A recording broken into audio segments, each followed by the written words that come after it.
പുളിഞ്ചി റെസിപ്പിയാണ് കേട്ടോ. ചെറുതായിട്ട് എൻ്റെ രീതിയിൽ ഒരു ചെറിയ മാറ്റങ്ങളൊക്കെ വരുത്തിയിട്ടില്ലേ ഒരു റെസിപ്പിയാണ് കേട്ടോ. അതുകൊണ്ട് തന്നെ വീഡിയോ ഒന്ന് ഫുള്ളായിട്ട് കണ്ടു നോക്കുക. ഇഷ്ടപ്പെട്ട ഒന്ന് ലൈക്ക് ചെയ്യാനും മറക്കല്ലേ. ഞാനിവിടെ ആവശ്യത്തിലുള്ള പുളി ഒരു 2 മണിക്കൂറോളം ഒന്ന് വെള്ളത്തിലിട്ട് ഒന്ന് കുതിരാൻ വെച്ചിട്ടുണ്ട് കേട്ടോ. ഒരു 2 മണിക്കൂറിന് ശേഷം കൈ വെച്ചിട്ട് നല്ലപോലെ ഞൗടി അതിൻ്റെ പൾപ്പ് മാത്രം എടുക്കുക. കൈ വെച്ചിങ്ങനെ കാട്ടുന്നിട്ട് ആരും ഹയ്യേ പറയണ്ട കേട്ടോ, അതങ്ങനെ തന്നെ എടുക്കുക. ഇതിപ്പോൾ എനിക്ക് ഈ ഒരു പാത്രം നിറയെ കിട്ടിയിട്ടുണ്ട്. ഇത്ര ആവശ്യമില്ല കേട്ടോ എനിക്ക്. അപ്പോൾ ഞാൻ അതിൻ്റെ പകുതി മാത്രമേ എടുത്തിട്ടുള്ളൂ. ബാക്കി പകുതി കൊണ്ട് ഞാൻ നാളെ വേറൊരു റെസിപ്പി കാണിച്ചു തരാം കേട്ടോ.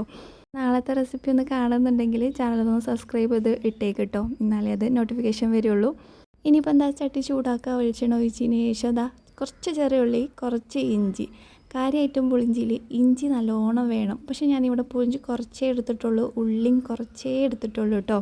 പച്ചമുളകും അത്യാവശ്യം നല്ലോണം വേണം. ഞാൻ ഇവിടെ എടുക്കുന്ന മുളകൊക്കെ അത്യാവശ്യം എരിയുള്ള മുളകായതുകൊണ്ട് ഞാൻ കുറച്ച് എരിവ് കുറച്ചിട്ടുണ്ട് കേട്ടോ. ഇപ്പോൾ പച്ചമുളകും ഉണക്കമുളകും നല്ല എരിവാണ്. അതേപോലെ നമ്മളിതിൽ മുളകും പൊടി ആഡ് ആക്കണോണ്ട് അതും അത്യാവശ്യം എരിവുള്ളത് കൊണ്ട് തന്നെ ഒക്കെ ഞാൻ കുറച്ച് എടുത്തിട്ടുള്ളൂ കേട്ടോ. ഇനി എരിവ് കൂടുതലാണ് വേണ്ടതെന്ന് വെച്ചാൽ അതിനനുസരിച്ച് നിങ്ങൾക്ക് എരിവ് കൂട്ടും ഒക്കെ ചെയ്യേ. ഒന്ന് മൂപ്പിച്ചതിന് ശേഷം നമുക്ക് ഒഴിച്ചുവിടാൻ പറ്റാത്ത ഐറ്റമാണ് കറിവേപ്പിലയും കുറച്ച് അധികം തന്നെ ഇട്ട് കൊടുത്തിട്ടുണ്ട്. നല്ലോണം ബ്രൗൺ നിറമാവൊന്നും വേണ്ട, ഒന്ന് ജസ്റ്റ് ഒന്ന് വാടിയാൽ മാത്രം മതി കേട്ടോ. ഇനിയിപ്പോൾ നമ്മൾ എടുത്ത് വെച്ചിട്ടില്ല പുളിവെള്ളം കൂടി അതിലേക്ക് ഒഴിച്ചു കൊടുക്കുക. ഇതിലേക്ക് ഇഞ്ചിയും അധികം ഒന്നും ചേർക്കാത്തത് ഈ ഇടയ്ക്കിടയ്ക്ക് കടിക്കാൻ കിട്ടൂലേ ഐറ്റംസ് ഒന്നും എനിക്ക് അധികം ഇഷ്ടമല്ല. അപ്പോൾ അതിനനുസരിച്ച് ഞാൻ ഇതിൻ്റെ ഇത് മാറ്റിയതാണ്.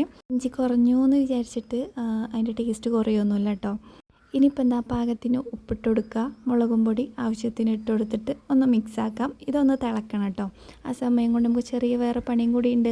ഞാൻ ഉലുവയും കടുകും പൊട്ടിക്കാത്തത് കൊണ്ട് തന്നെ നമുക്കിതൊന്ന് വറുത്തെടുത്തൊരു പൊടിയാക്കി മാറ്റാം. ഇങ്ങനെ വറുത്ത് പൊടിക്കണോണ്ട് എന്താ വെച്ചാൽ ഇടയ്ക്ക് ഇങ്ങനെ കടിക്കാൻ കിട്ടൂല. ഇടയ്ക്ക് ഇങ്ങനെ കടിച്ച് കളയേണ്ട ആവശ്യം വരില്ല കേട്ടോ. അപ്പോൾ അത് മാറ്റി വെച്ചിട്ടുണ്ട്. ഇനി നല്ലപോലെ തിളച്ചതിന് ശേഷമാണ് ഞാനിതിൽ ശർക്കര ഇട്ട് കൊടുക്കണേ. ശർക്കര വേണമെന്നുണ്ടെങ്കിൽ പാനിയാക്കിയിട്ട് ഒഴിച്ചു കൊടുക്കുക. ഞാനിവിടെ നല്ല ശർക്കര തോന്നിയത് കൊണ്ടാണ് കേട്ടോ ഞാനിങ്ങനെ കട്ടിട്ട് കൊടുക്കുന്നത്.